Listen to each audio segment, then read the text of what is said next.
All right, I'm going to do something I've never done before, and many people on the internet have done things similar to this, but I want to tell a true story, and I need to get this out of my system, in my opinion, because it has affected me since it happened on or around the years of 1969, 1970, when I was in the second grade. I had a friend named Kelly, and we were in the same grade. And Kelly was smart and intelligent and interesting and fun and cool to hang around. And I got to know him and his family. And unfortunately, a tragic event happened that summer. Kelly moved away with his family, and we never saw each other again. And I don't know what happened to him.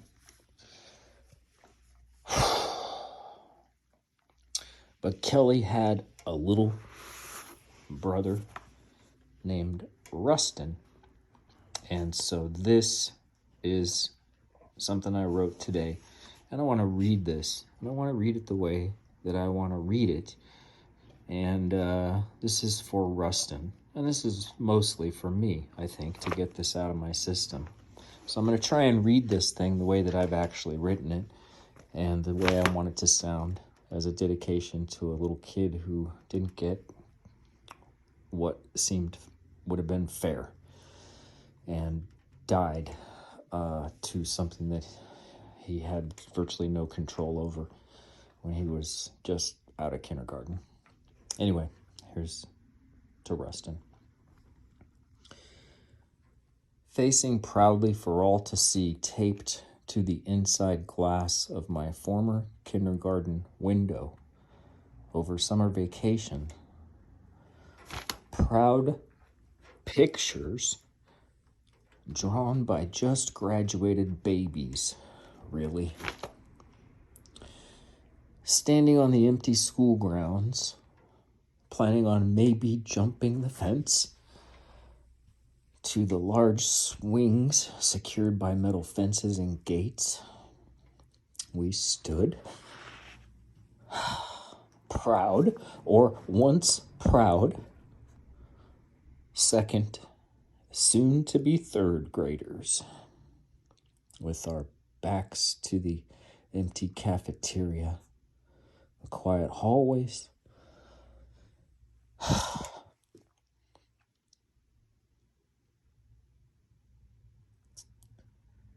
and the fields around us, and both of us seemed to see it, and no words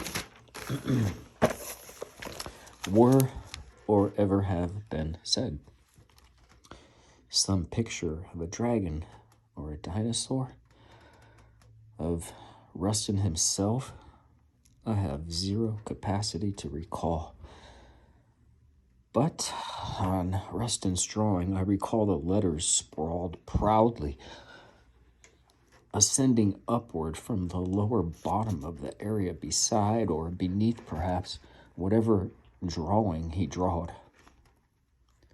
Rustin, distinctive, not much more to prove he could write his name correctly, which was about exactly all we needed to prove by the end of kindergarten in 1969.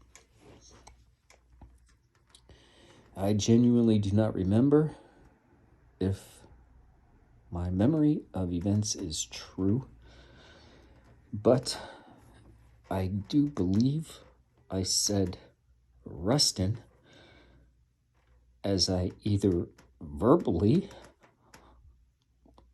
or otherwise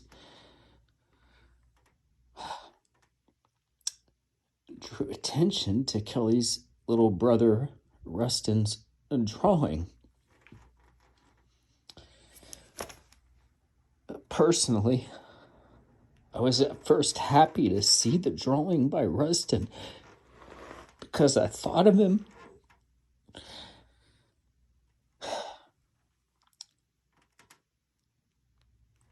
drawing it and proudly signing Rustin in such large, clear, proud letters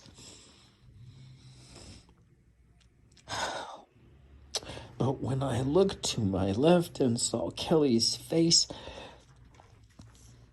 and realized Kelly's dead brother Rustin was never coming back,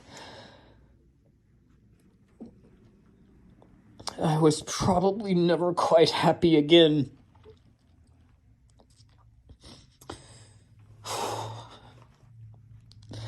The innocence of Rustin